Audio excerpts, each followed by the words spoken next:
Une des difficultés majeures quand on est parent d'un enfant hypersensible, c'est la gestion de ce qu'on appelle la susceptibilité. Enfin, ce que les gens normaux appellent la susceptibilité. Alors, si vous êtes parent et que vous êtes vous-même hypersensible, vous voyez très bien de quoi je parle. Si vous êtes parent et que vous n'êtes pas hypersensible d'un enfant qui, lui, est hypersensible, là, peut-être que vous commencez à voir ce que j'évoque avec cette notion de susceptibilité. Pour autant, il n'en est rien. Ce n'est pas la susceptibilité mal placée. Ce n'est pas notre ego qui en prend un coup, notre orgueil qui est rabroué à un moment donné ou à un autre et on se vexe petitement pour des choses qui n'en valent pas la peine parce qu'on cherche une reconnaissance à un endroit particulier. Non, c'est pas tout à fait le même phénomène en fait au niveau de ce qui se passe à l'intérieur d'un enfant hypersensible. Un enfant hypersensible, il est vraiment à fleur de peau. Il est connecté à fond avec le monde en entier et vraiment, mais dans une grande profondeur et tout a de l'importance. On pourrait presque dire que tout est dramatique pour lui. Et donc, dès l'instant où les choses vont se dérouler d'une manière qui ne fait pas sens pour lui, eh bien, il va perdre ses moyens. Alors, c'est pas de la susceptibilité dans le sens où c'est quelque chose qui est pris contre soi, c'est quelque chose qui vraiment, à ce moment-là, met l'enfant dans une situation de perdition, de doute, d'incompréhension, et tout son monde s'ébranle, vraiment, toute sa compréhension du monde s'ébranle parce que on vient rajouter une petite chose qui ne correspond pas au modèle du monde qu'il avait créé dans sa tête. Et donc pour lui, c'est un vrai drame en fait. C'est-à-dire que c'est vraiment quelque chose qui est problématique, qui le déstabilise profondément. Et c'est pas la susceptibilité, c'est la détresse en fait qui est adressée aux parents, de l'incompréhension, une sensation d'écart entre un monde qui paraît cruel et une vérité intérieure qui est pleine d'amour et on comprend pas parfois. Et les personnes hypersensibles ont cette particularité justement d'être hypersensibles, c'est-à-dire qu'elles sont à fleur de peau et que toutes les émotions sont vécues fois 10 ou fois 100. Tout est amplifié en fait, toute la perception du monde est amplifiée. Et donc imaginez un petit peu que toute cette amplification-là, eh bien c'est un petit peu comme si vous n'êtes pas hypersensible, c'est un petit peu comme si vous surstimuliez vos sens en permanence. Au bout d'un moment, vous êtes fatigué, vous en pouvez plus. Ben ça c'est j'ai envie de dire, c'est ce qui arrive au bout de 5 ou 10 minutes d'une surstimulation par un enfant hypersensible. Et donc, à la fois son renfermement sur lui-même, à la fois ses colères, à la fois sa tristesse, à la fois sa joie. Bref, même si la joie, c'est plus facile à apprécier que les autres, encore que ça peut paraître de l'hyperactivité et de l'hyperexcitation. Toutes ces émotions sont vécues de manière tellement intense que ça peut être fatigant pour un parent d'avoir un enfant hypersensible quand il ne l'est pas lui-même, j'en conviens. Et quand il est hypersensible lui aussi, c'est-à-dire si c'est votre cas, que vous êtes hypersensible et que votre enfant est hypersensible, eh bien souvent, ça met le parent dans une situation de désarroi quelque part. Pourquoi ? Eh bien parce que on sait à quel point c'est dur d'être dans ce monde et d'être hypersensible et on aurait aimé épargner notre enfant des difficultés que nous-mêmes on a connues. On aurait aimé pouvoir lui apporter, qu'il soit, qui connaissent pas les mêmes contraintes, qui connaissent pas les mêmes rejets, qui connaissent pas le même décalage, cette sensation d'être à fleur de peau et de capter l'ensemble du monde et tout ce qui dysfonctionne aussi, qui nous peine en profondeur, qui nous fait mal à notre humanité, on pourrait dire aussi quelque part.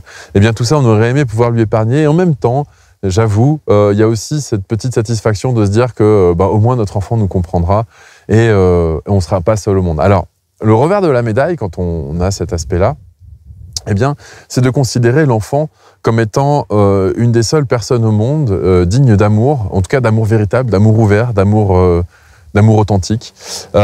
Et c'est conférer à l'enfant un rôle qui n'est pas le sien. Parce que le rôle de l'enfant, c'est de devenir autonome dans le monde. Ce n'est pas de servir le dessein du parent, d'avoir enfin trouvé un partenaire avec un amour à cœur ouvert qui fonctionne de manière, j'ai envie de dire, non agressive quelque part. Encore que ça peut le devenir, plus le temps passe, plus ça peut le devenir au moment de l'adolescence notamment, entre autres. Mais voilà, c'est pas le rôle de l'enfant de conforter le parent hypersensible dans cet amour ouvert, dans ces relations à cœur ouvert. L'objectif d'un enfant, c'est de devenir autonome, c'est de survivre aux parents en toute logique et voire de faire des enfants lui-même. Donc forcément, si en tant que parent hypersensible d'un enfant hypersensible, vous vous servez de ce rapport-là pour avoir une super connexion et ne pas vous connecter au reste du monde, ça devient problématique parce que ça devient exclusif et là on pourrait éventuellement rejoindre Freud avec son Oedipe. C'était pas complètement déconnant ce qu'il avait sorti à l'époque. Donc voilà, on peut se poser la question à ce moment-là de l'amour du parent hypersensible vis-à-vis de l'enfant hypersensible. En tout cas, ça peut être un vrai calvaire, même pour les parents hypersensibles quand ils ont un enfant hypersensible, Pourquoi? Eh bien parce que vu que les émotions sont de l'autre aussi sont perçues très très fort, eh bien ça fait que lorsque l'enfant vit quelque chose avec une forte amplitude, eh bien le parent va vivre la même chose avec forte amplitude. Donc ça veut dire qu'en gros les deux sont déstabilisés, donc il y a personne qui tient la route et l'enfant ne sait pas sur quoi s'appuyer. Donc c'est dramatique pour l'enfant. Et puis pour le parent, c'est pas forcément évident non plus parce que il voit son enfant hypersensible, il a pas envie de le contrarier, il a envie de le choyer, de prendre soin de lui, comme on n'a pas pris soin de lui dans l'enfance. Oui, certes. N'empêche que un monde sans limite, pour un enfant, c'est hyper insécurisant. Un monde où il y a trop d'écoute, trop d'empathie et trop de compréhension, c'est hyper insécurisant. Parfois, il a besoin d'une règle pure et dure, comme ça l'apaise. Et dans cet environnement-là, il sait où est-ce qu'il peut évoluer. Et il lui faut un environnement à la hauteur de son autonomie, quelque part. Qu'il ait accès à un environnement qui soit à la hauteur de son autonomie. Par exemple, vous n'allez pas confier une voiture à un enfant. Ça ne marche pas. Il faut attendre qu'il ait un certain âge et qu'il ait éventuellement passé certains diplômes. Et c'est normal, en fait, quelque part, d'offrir un espace de liberté à une personne qui montre qu'elle est capable d'assumer cette part de liberté. Et quand on a été hypersensible dans son enfance et qu'on est à notre tour parent, eh bien, on n'a tellement pas eu d'écoute de la part de nos parents qu'on a envie d'apporter de l'écoute à notre enfant, mais peut-être trop, et peut-être aller trop loin, et peut-être qu'au bout d'un moment, on ne cadre pas suffisamment les choses et ça insécurise l'enfant. En tout cas, je ne sais pas si ça vous est arrivé. Moi, ça m'est déjà arrivé, donc mettez-le dans les commentaires. C'est un symptôme qui peut se produire en effet. Alors après, la susceptibilité, qui en fait n'en est pas, on l'a bien vu, c'est pas être susceptible, c'est être sensible. Eh bien, il y a un autre aspect qui peut poser énormément de problèmes quand on a un enfant hypersensible, c'est la réaction et la notion de culpabilité. La réaction à la culpabilité et la notion de culpabilité sont vraiment des choses très délicates à vivre quand on a un enfant hypersensible, parce qu'il va de lui-même culpabiliser énormément du moindre dérangement qu'il va faire. Et il va aussi être tellement en colère que parfois on va culpabiliser nous de l'avoir mis en colère. Et il y a un rapport à l'émotionnel qui est terrible parce que en fait, dès l'instant où il y a une émotion qui est déclenchée, on va déterminer que c'est la personne qui a déclenché l'émotion qui en est le coupable.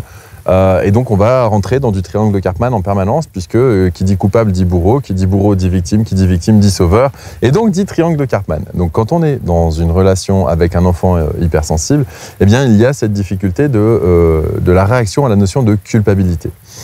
Alors derrière la culpabilité, je crois que ce qui est intéressant à comprendre, c'est que la personne cherche à bien faire et à faire le bien. Et elle ne peut pas se voir comme la personne qui fait le mal, ou qui est agressive, ou qui est la fautive. Donc dès l'instant où il y a quelque chose qui a été commis, une faute qui a été commise quelque part par l'enfant, et dont il est nécessaire de tirer les enseignements, parce que ça fait partie du processus éducatif que de faire des erreurs, bien évidemment. Et on ne peut pas ne pas lui montrer, simplement on est en difficulté, parce que dès l'instant où on lui dit quelque chose, on a peur de sa surréaction. Alors, je pense que là, le tips que je vais vous donner, le truc que je vais vous donner est vraiment super important. C'est malheureusement, si vous voulez aller rapidement, ça se fera avec un drame derrière. Quand on est dans ce genre de situation, on n'a pas le choix avec un enfant hypersensible que de prendre le temps de regarder les choses avec lui. Et le mieux, c'est de lui poser des questions pour l'aider à prendre du recul par rapport à certains aspects qu'il n'avait pas forcément anticipés, certaines conséquences qu'il n'avait pas forcément comprises. Et donc l'idée, c'est de l'accompagner à dépasser sa colère. Déjà, on peut aussi manifester du fait qu'on constate qu'il cherche à nous culpabiliser, et on se demande pourquoi, alors qu'on l'aime, ou alors que lui-même se culpabilise et lui dire ok, je vois que tu te culpabilises, je vois que tu te sens coupable de telle ou telle chose. Écoute, ce que je te propose, c'est qu'on regarde ça ensemble. Alors, et de lui poser la question, alors de quoi est-ce que tu te sens coupable? Qu'est-ce qui t'a posé problème? Qu'est-ce qui t'a déçu vis-à-vis de toi-même? Qu'est-ce que tu aurais aimé faire dans l'idéal? Ah d'accord. Et qu'est-ce qui a fait qu'on s'est éloigné de cet idéal dans tes réactions? Est-ce que c'est parce qu'il y a eu une émotion? Est-ce qu'il y avait de la fatigue? Etc., etc. Et en fait, la personne hypersensible qui ne comprend pas ce qui vit en elle et qui est accompagnée par un adulte qui ne comprend pas non plus ce qui vit en lui, donc qui ne peut pas accompagner l'enfant sereinement par rapport à ça, eh bien c'est un cocktail explosif, clairement. Donc ça nécessite quelque part, pour pouvoir accompagner son enfant hypersensible dans ce genre de démarche, quelque part, ça nécessite que le parent ait fait lui-même une démarche de développement d'intelligence émotionnelle pour pouvoir mieux comprendre ses propres émotions afin d'accompagner l'enfant à mieux comprendre les siennes.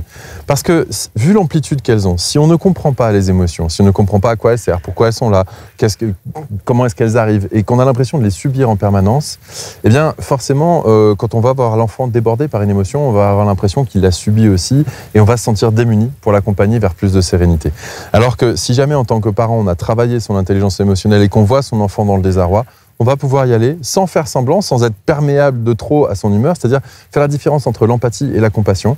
La compassion, ça vient de compatore, qui veut dire souffrir avec.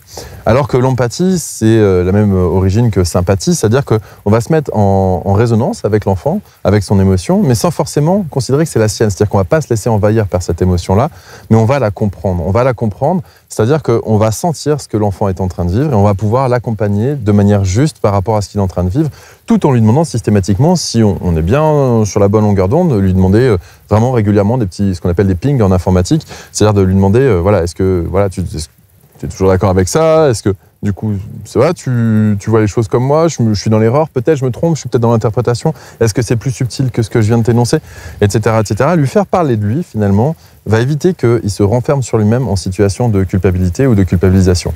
Alors, c'est bien gentil tout ça, me direz-vous, mais comment on fait dans le système classique, dans le système scolaire, dans le système éducatif, ou avec les grands-parents, ou avec les oncles et tantes, qui ne comprennent pas la spécificité de l'enfant et qui font comme avec tout le monde?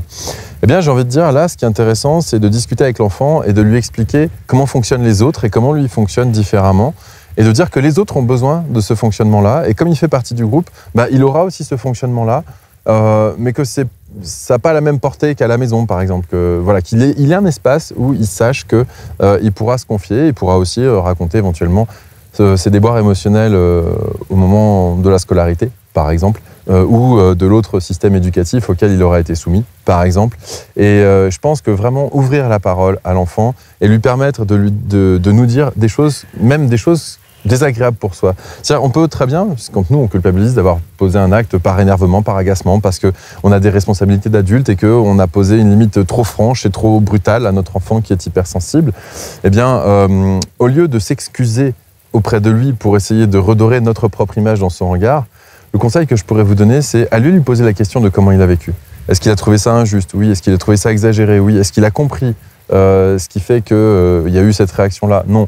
Ok, est-ce qu'il a besoin d'éléments pour comprendre? Et si vous cherchez à vous excuser, à vous justifier, plus tard, il fera la même chose. Il s'excusera et se justifiera de son hypersensibilité. Alors que là, l'idée, c'est plutôt de lui poser la question comment lui, il a vécu la scène, comment est-ce que cet enfant s'est trouvé au cœur d'une limite d'un adulte, et qu'est-ce que ça a évoqué en lui? Je pense que c'est beaucoup plus rassurant pour un enfant de savoir que l'adulte est capable de se remettre en question, plutôt que de voir un adulte qui se justifie et qui s'excuse et qui culpabilise, parce que du coup, il fera la même chose le jour où il va culpabiliser. Voilà pour les conseils concernant la culpabilité.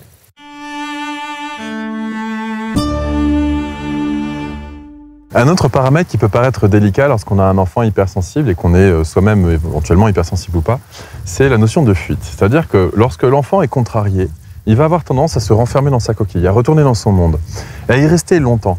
Et là, il y a un espèce de chantage affectif qui se met en place, inconscient bien évidemment, où le parent s'en veut d'avoir contrarié son enfant, de l'avoir fait souffrir, et cherche à réparer les choses, là où l'enfant, lui, il a besoin d'être dans sa coquille pour se protéger du monde extérieur qu'il a trouvé trop dur avec lui sur cet instant-là. Et pourquoi pas simplement, si jamais vous allez, par culpabilité, par votre culpabilité, essayer de récupérer l'enfant pour ne pas qu'il fuit trop loin ou trop longtemps, eh bien, vous allez vous heurter à une difficulté de rentrer en communication avec un enfant qui s'est fermé. C'est limite de l'autisme à un moment donné, c'est-à-dire qu'il refuse toute communication, ce n'est pas possible pour lui, parce qu'émotionnellement, il est encore à fleur de peau. Donc, éventuellement, allez le voir, peut-être pas pour reparler de la scène, mais pour lui proposer de faire quelque chose qui pourra lui permettre de descendre cet état émotionnel, alors soit le laisser le savourer, parce qu'une émotion ça se savoure aussi désagréable soit-elle, ça veut dire elle vient nous dire quelque chose, et à ce moment-là c'est à vous de ne pas culpabiliser, de laisser votre enfant dans son désarroi en lui disant si tu as besoin je suis là, donc en ne démissionnant pas du rôle de parent, mais en le laissant expérimenter certaines émotions, aussi désagréables soient-elles, et de lui servir de soutien, c'est-à-dire si jamais il a envie d'en parler avec vous par la suite, eh bien vous pouvez en parler, et puis vous acceptez aussi de vous remettre en question, parce que voilà, vous êtes un être humain, et un être humain n'est pas parfait par définition, puisque nous ne sommes pas des dieux. Et ça, je pense qu'il pourra le comprendre sans aucun problème. Si vous lui dites avec amour, et si vous ne cherchez pas à vous justifier vous, normalement, l'enfant qui va se renfermer, qui va fuir, eh bien, ne cherche pas forcément à jouer un « suis-moi je te fuis-moi je te suis » comme peuvent le faire certaines personnes. Cherche juste peut-être à se protéger. Et le problème qu'il y a, c'est que, comme je l'évoquais plus tôt dans cette vidéo, si jamais en tant que parent, vous avez cette connexion particulière avec votre enfant qui correspond à cet amour véritable à cœur ouvert que vous cherchiez tant dans ce monde et que vous avez trouvé uniquement à travers votre enfant, le jour où votre enfant se referme, c'est vous qui êtes en situation de pauvreté émotionnelle Et ça vous manque. Et ça vous blesse. Et c'est vous qui êtes mal, en fait. C'est-à-dire que vous voyez votre enfant qui paraît mal, mais en fait, il est juste en train de gérer ses émotions à sa manière, de son côté. Et vous êtes mal parce que vous avez peur que cette relation soit cassée, que cette relation vous échappe, que cette relation ne soit plus là pour vous permettre de croire de nouveau en l'amour. Et ça, c'est quelque chose qu'on a du mal à s'avouer en tant que parents. Pour autant, ça existe. On n'aime pas contrarier nos enfants, surtout quand ils sont hypersensibles. Mais c'est normal, les parents n'aiment pas contrarier leurs enfants quelque part. On aurait envie qu'ils aient une enfance la plus heureuse possible. Ça interroge quand même sur un point. Est-ce que le parent est là pour rendre l'enfant heureux ou est-ce que le parent est là pour rendre l'enfant autonome ? Parce qu'être autonome, ça veut dire aussi, par moments, accepter les contraintes du monde extérieur. Ça veut dire aussi accepter, par moments, des choses déplaisantes qu'on doit soit entendre, soit vivre, soit affronter. Et la vie est parsemée de situations dans lesquelles on doit s'adapter et on constate que le monde est différent du modèle du monde qu'on avait dans la tête et on doit réajuster ce modèle-là. Le monde est fait aussi le monde des humains est fait et puis des animaux aussi probablement, beaucoup plus que ce qu'on imagine, d'émotions. Ces émotions, elles vont toujours vivre en nous. Et c'est ce qui nous rend particulièrement humains. Donc l'idée, c'est pas de dire je vais couper court à toutes mes émotions, je vais faire comme si je ne vivais que les émotions positives, parce que ça n'existe pas déjà, les émotions positives. Il y a des émotions qui sont agréables et des émotions qui sont désagréables. Mais les émotions désagréables, si elles existent, c'est bien qu'elles ont un rôle, c'est bien qu'elles ont une utilité. Quand par exemple, on est peiné, quand on a un deuil à faire, eh bien, l'idée, c'est justement d'accepter, de rentrer dans ce processus de deuil pour pouvoir en sortir grandi et se nourrir du souvenir de la personne décédée, plutôt que de rester toujours, d'entretenir, de vouloir fuir et de rester toujours finalement dans ce regret que la personne ne soit pas là et que ça dure pendant des années et des années. Je crois qu'il n'y a rien de plus commun que la mort, puisque nous allons tous être concernés par la mort un jour ou l'autre. Et donc ça fait partie de l'existence, même si ce n'est pas quelque chose d'agréable. Ça fait partie de la vie et ça permet d'ailleurs de savourer la vie d'autant plus parce qu'on sait que notre temps est limité. Donc vu que notre temps sur cette planète est limité, notre quantité d'expérience à vivre est limitée, eh bien autant les savourer au maximum. Puisqu'on sait qu'il y a une fin, autant profiter de l'instant. Parce que sinon, autant arriver directement à la fin. Mais à ce moment-là, il n'y a pas le chemin. Mais le chemin, c'est ce qu'il y a de plus extraordinaire. C'est avec le chemin qu'on peut vivre des décors comme ça. C'est en observant ce qu'il y a autour de soi pendant qu'on voyage qu'on peut découvrir de nouvelles choses encore plus extraordinaires les unes que les autres. Donc on est bien d'accord, c'est ce qu'on fait dans notre existence qui compte pour plus que le fait d'être en sécurité dans un cloître tout refermé. Pour autant, un enfant qui est contrarié, il a besoin de revenir dans sa bulle. Ok, laissez-le. Laissez-le aussi longtemps qu'il le souhaite, en allant éventuellement le voir de temps en temps pour savoir si tout va bien, s'il a besoin de quelque chose, et essayez de lui indiquer que vous êtes là en tant que personne ressource, mais pas en tant que sauveur, et que bien que ses émotions soient compliquées et difficiles à vivre, s'il a envie d'en parler, eh bien vous êtes disponible. Je pense que d'accompagner l'enfant à traverser les émotions sera beaucoup plus efficace que d'accompagner l'enfant à fuir des émotions aussi désagréables soient-elles. Parce qu'en effet, encore une fois, une émotion désagréable est nécessaire. On a tous connu la souffrance, on a tous connu la colère, on a tous connu la peine. Ce sont des émotions qui sont normales dans un parcours de vie, ce ne sont pas des accidents de vie. Donc autant accompagner nos enfants à savoir quoi en faire, plutôt qu'à les fuir avec un doudou, un bonbon ou un film ou quelque chose de cet ordre-là. Je crois vraiment que on accueille avec beaucoup plus de sérénité ce qui est désagréable en soi quand on accepte le fait que ça a une utilité et que ça doit exister. Si ça existe, c'est que ça doit être là. Et qu'à partir du moment où on l'accepte, eh bien, on peut comprendre le message qui va avec. Si jamais vous voulez en savoir plus par rapport à ça, je mettrai un lien sous la vidéo pour développer votre intelligence émotionnelle, fort probablement. Mais en tout cas, que vous utilisiez ce lien ou pas, c'est pas le plus important. Le plus important, c'est vraiment que plus vous serez à l'aise avec vos propres émotions désagréables, plus vous aurez la sérénité parce que vous aurez l'expérience pour accompagner votre enfant dans la gestion de ces émotions désagréables. En tout cas, si vous culpabilisez et que vous empêchez votre enfant de vivre son émotion par lui-même, eh bien, ça va poser quelques problèmes parce qu'après, finalement, il va vous voir comme le sauveur et il ne va pas puiser dans ses ressources et il ne va pas forcément accéder à l'autonomie à la suite de ça. Voilà.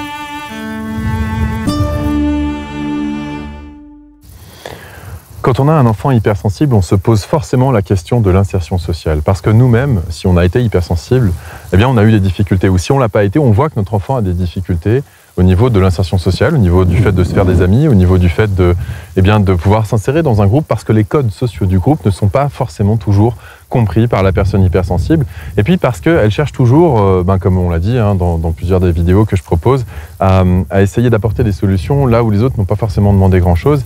Et puis vu que c'est une personne qui n'aime pas le rapport de force, qui n'aime pas le conflit, et bien souvent, à l'âge de l'adolescence ou de la préadolescence, elle se fait railler par les autres parce que les enfants sont assez cruels entre eux, puisqu'ils vont tester leur force dans la confrontation à l'autre. Donc cette confrontation fait en sorte qu'on n'apprécie pas, donc on a envie de se retirer de ce genre de jeu, et ce jeu relationnel, j'entends.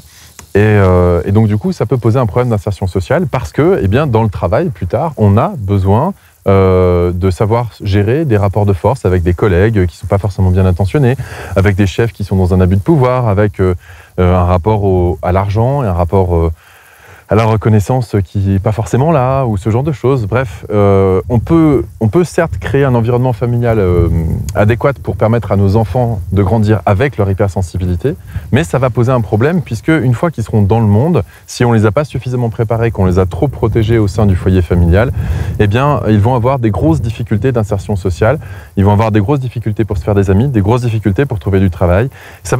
Après, ça ne veut pas dire que leur avenir est vide et qu'il n'y a pas de possibilité. Il y en a plein, il y en a qui sont extraordinaires, et notamment le fait d'être entrepreneur, mais ça veut dire quelque part avoir envie de contribuer à un monde meilleur et pas constater que le monde est tout pourri et vouloir s'en extraire dans son bunker émotionnel comme on l'a déjà vu. Et donc cette décision de devenir proactif, c'est aussi quelque chose qui s'entraîne dans l'enfance, qui s'entretient, qui s'apprend, et accompagner son enfant à être actif, à être proactif, à être créateur, c'est quelque chose qui, à mon avis, est fondamental pour pouvoir lui permettre plus tard une insertion sociale.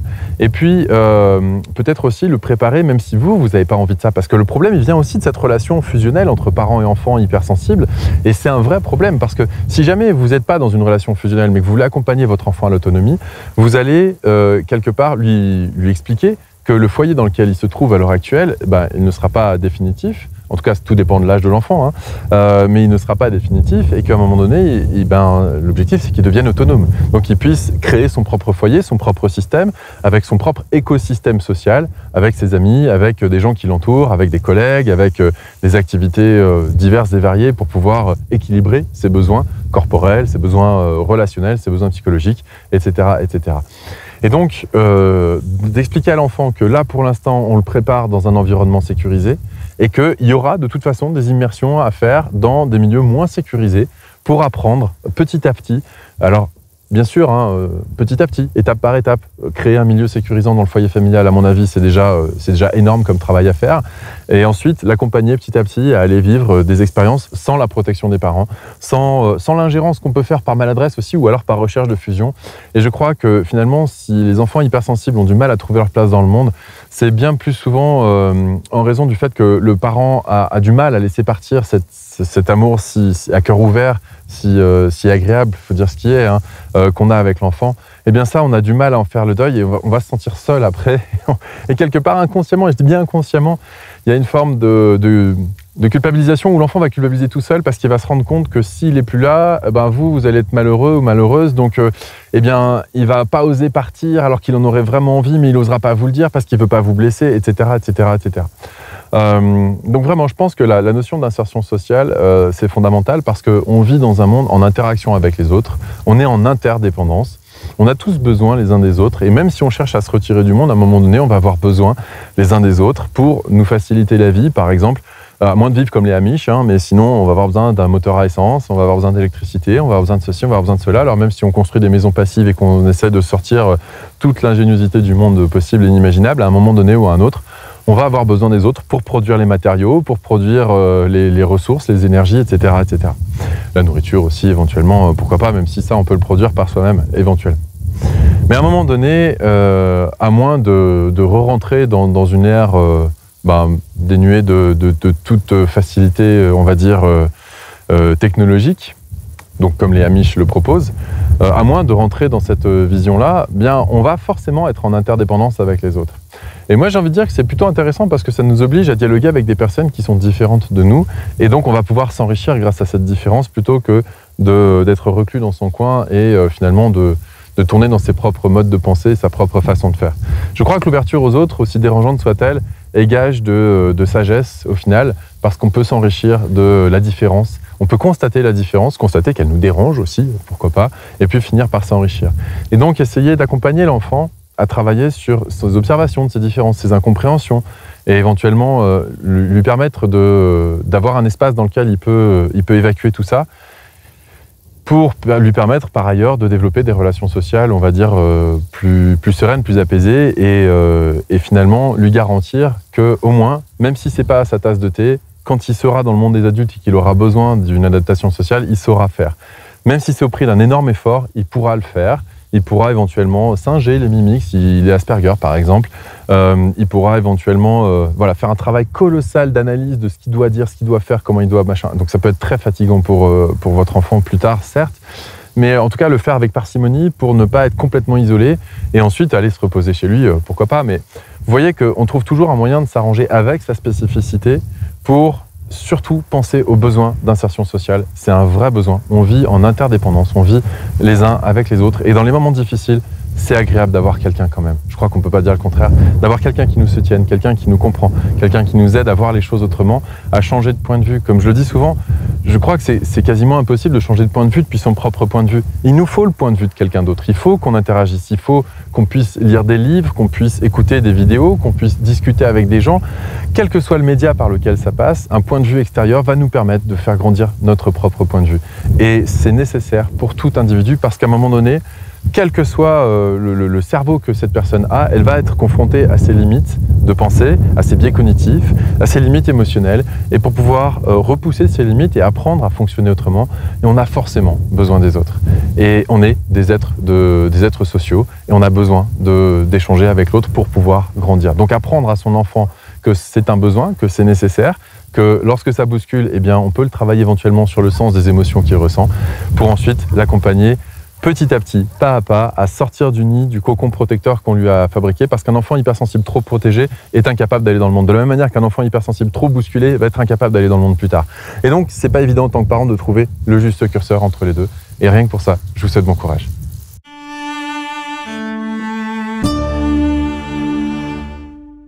La dernière difficulté que je voulais aborder avec vous concernant la parentalité d'une personne hypersensible, eh bien, c'est la question de l'avenir. Forcément, quand on a des enfants, on leur veut un bel avenir. Donc on va essayer de faire le maximum pour préparer un bel avenir. Oui, mais quand on est hypersensible, on a du mal à croire en un bel avenir parce qu'on voit le monde autour de nous et on voit que ça dysfonctionne pas mal. Et donc, c'est assez compliqué pour une personne hypersensible de réussir à donner du sens à son existence et de trouver sa place dans le monde. Et ça donne souvent lieu à un comportement en retrait, apathique, parfois même dépressif. Et avec une sensation de décalage entre soi et le monde, ça peut aussi donner lieu à une sensation de ne pas mériter d'exister chez l'enfant, qui peut ensuite, pourquoi pas, aller jusqu'à porter atteinte à son intégrité physique par lui-même, voire plus, malheureusement, ça peut arriver. Donc, ce qui est intéressant, je pense, dans tout ça, c'est de constater qu'en effet, si on laisse nos émotions désagréables nous submerger, on se dit à quoi bon tout ce cinéma, tout ce jeu de la vie, à quoi bon, de toute façon on finira mort et puis ça changera rien et puis l'humain sera toujours aussi cupide, toujours aussi injuste, toujours aussi maltraitant. On peut le voir comme ça et on peut prendre un peu de recul aussi à regarder par rapport à l'histoire et de voir qu'en effet on vit dans un... En fait on peut voir le verre à moitié vide comme à moitié plein. Donc je ne vais pas chercher à vous convaincre qu'il y a des belles choses dans le monde, mais il y a des belles choses dans le monde, j'en suis persuadé. J'essaie de vous en montrer au maximum dans les vidéos que je propose. Et puis ensuite, trouver son rôle, trouver sa place. Si on a du mal avec le fonctionnement de l'humanité, on peut trouver sa place en marge de ce fonctionnement-là et pas en marge de l'humanité. Ne pas confondre les deux. C'est-à-dire qu'on peut, je sais pas, créer son entreprise, on peut accompagner les gens à voyager, on peut faire partie d'œuvres caritatives, on peut faire des tas de choses qui sont extraordinaires. Et après, c'est à nous de choisir finalement ce qu'on met ou ce qu'on met pas dans notre vie. Et je pense sincèrement qu'en tant que personne hypersensible, plus on va réussir à mobiliser nos ressources pour apporter du mieux-être dans le monde, et mieux ça fonctionnera. Enfin, vous pouvez imaginer le nombre de vies qui ont été transformées par Gandhi ou Mère Teresa ou l'abbé Pierre. Si ces personnes-là qui étaient sensibles, qui avaient le cœur sur la main, avaient démissionné, je pense que le monde ne serait pas aussi plein d'espoir qu'il l'est aujourd'hui. Bien sûr qu'il y a des temps difficiles et bien sûr qu'il y a des gens qui sont avides de pouvoir et de combler leurs failles névrotiques en prenant l'énergie des autres à l'extérieur, mais il y a aussi des personnes qui aident et qui ont choisi d'apporter du bien-être dans ce monde autant qu'ils pouvaient, de leur vivant en tout cas. Et cette contribution-là, je pense qu'en tant qu'hypersensible, on peut tous l'apporter, simplement ça a un coût ça a le coup d'ouvrir les yeux sur ce qui est désagréable dans le monde, sur l'horreur du monde, sur la dureté du monde, sur tout ça, sur toute cette violence. Et plutôt que de vouloir être dans le déni, fermer les yeux et ne pas aller voir ça, constater que ça existe, mais faire quelque chose pour compenser. Donc après, ça dépend, hein, chaque hypersensible a son domaine de spécificité. Et puis je pense aussi que les personnes hypersensibles peuvent exceller dans tout ce qui est de l'ordre de l'expression de l'indicible. Tout ce qui est de l'ordre de l'artistique, par exemple, tout ce qui est de l'ordre du dessin, de la sculpture, de la danse, de la musique, du chant. Cette sensibilité-là va amener à la subtilité qui manque tant à toutes ces personnes qui ne prennent que les choses brutes et qui réécoutent finalement tout le temps la même chanson, même si c'est différents artistes, c'est tout le temps la même structure, par exemple, ou qui regardent tout le temps le même scénario aussi.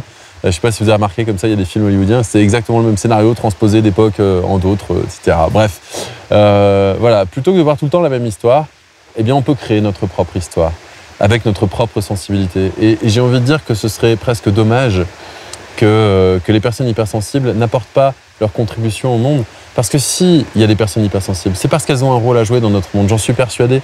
Ça n'a pas de sens autrement pour moi.